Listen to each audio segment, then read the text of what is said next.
guys and gals, Mama Bear here with a daily dash of life. When little Bear was 2.5 years old, she began to get really interested in cooking and baking and started to ask for a pink mixer, a pink stand mixer, and not just any mixer, a real mixer that worked in a real kitchen. No toy stuff here.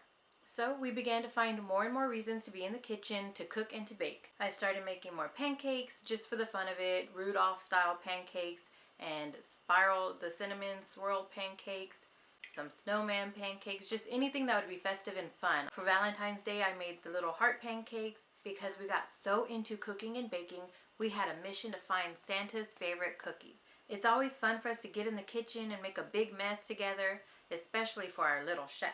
We're always looking for new recipes to give them a try, and then the ones that we like, we keep. The ones that we don't like, we just toss out. So if any of you have any good recipes that you'd like to share, just send them to dailydashoflife@gmail.com or just comment in the comment box. On our hunt for Santa's favorite cookies, there's always that one that's at the top of the list. They are bite-sized, very chocolatey, full of nuts, and made with lots of love. Papa Bear's our taste tester. He knows just what Santa likes. So to get started with these cookies, you're going to preheat an oven to 350 degrees Fahrenheit. In a small bowl, you're going to add 2 1/4 cup of flour, 1 teaspoon of baking soda, 1 teaspoon of salt, and then set that aside. In a larger bowl, you're going to add your 1 cup or 2 sticks of softened butter, 3/4 cup of granulated sugar, 3/4 cup of packed brown sugar, and 1 teaspoon of vanilla extract. You're also going to need 2 large eggs because you're going to be adding those in later. You can use a hand mixer, you can use a stand mixer, or you can use a good old-fashioned whisk. Either one is going to work and do the same job. You will also need your 1 cup of chopped walnuts, 1 cup of chopped pecans, and your chocolate chip morsels. If you're going to use the mini morsels, I believe that bag is 11.5 ounces. And if you're going to use the bigger morsels, that's going to be a 10-ounce package. I prefer to use the big dark chocolate morsels just because the cookies themselves are bite-sized. You end up with this really good chocolatey bite of a cookie. And the chocolate and nuts together are so good. That melted chocolate with the nuts mixed in, so delicious. I always make my cookie dough the same way, which is according to the Nestle Toll House package on the back. All the the chocolate chip morsels, there's so many baking things that have a cookie recipe in the back, or just any kind of tortilla recipe or whatever. Look in the back of the flour, it'll tell you how to make the banana nut bread, or it will say, around Christmas time, how to make sugar cookies or chocolate chip cookies or whatever. So just whichever one you decide to use, go ahead and use. So in my large bowl that I've already prepared, I'm going to have my butter, my softened butter, both my sugars, my vanilla extract, and then once I have that mixed together, I'm going to add in 1 egg.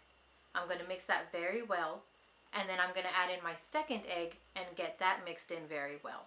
Once I have all that mixed in, I'm going to grab my dry bowl ingredients, which is my baking soda, salt, and flour. Then I'm going to pour that into the big large bowl and get that mixed in very well. After that, that's when you start adding your walnuts, pecans, and your chocolate morsels. And you don't need a hand mixer or anything like that for this. You could just get a big giant spatula and hand fold it in. Now, it's not necessary, but I have found that when I put my dough in the refrigerator for about 5 to 10 minutes, then it's more manageable for me to roll out my cookie doughs. I do roll out cookie doughs. I don't just scoop it and then put it on the tray. I roll them out, and when I've had my cookie dough in the refrigerator, the dough doesn't seem to stick on my hands or on the scoop that I'm using. Now, once it starts to warm up a bit, then it starts to stick on my hands or whatever I'm using, so then I just put it in the refrigerator for another 5 to 10 minutes. But generally what I do is put it in the refrigerator, bring it out, roll as many cookie doughs as I can without the cookie dough sticking on my hands. Once it starts to stick, then I put it in the refrigerator.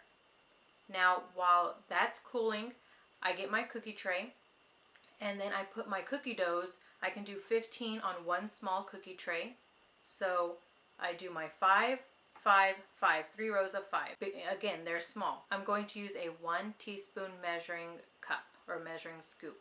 I've tried to use a cookie scoop and I really like the idea of it, but it's not the right size. I have not been able to find a size that I like yet for this particular cookie. Like I said, they're 1 teaspoon size. You could probably even go a little smaller if you want to. That's just what I use. This teaspoon size seems to fit in Santa's hands really well, and he can throw a lot in his cookie bag before he leaves. And they're also a really good size for my little cookie monsters. So after I have my 15 dough balls on my small tray, if you have a bigger tray, then by all means go ahead and use more. If I had a bigger tray, I would definitely do that because these suckers go fast.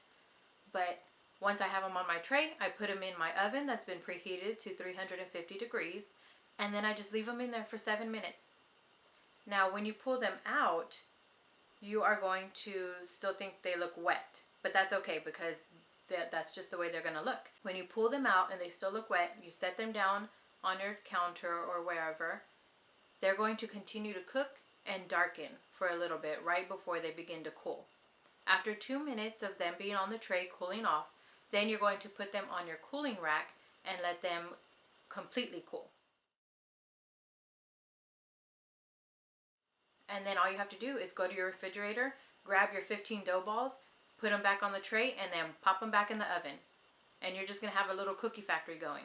Now while I'm baking my cookies, if I'm not done rolling out my dough, then I continue to roll out as much as I can before I have to put it back in the refrigerator. Once you're done rolling out all of your dough, you can just keep them in the refrigerator until you're ready to use them, until you're ready for the next batch or the next day. Just seal them up real good and leave them for the next day or the next day after that. Now once I've done baking all the cookies I want to bake and I'm ready to store them, I put them in the container that I'm going to be using, a container that has a good seal on it. I'm going to toss them all in there and then make sure they're completely cooled. Then I'm going to add a piece of bread, either a slice of bread or a little roll, just whatever type of bread you have laying around, throw it in there with the cookies. I learned this from Lucy at church. The bread hardens and then the cookies stay moist. So give that a try. It really works. So go ahead and give this delicious recipe a try for your little cookie monsters, or let them help you practice making them. By Christmas break, you'll have your own little cookie factory just in time for Santa's arrival.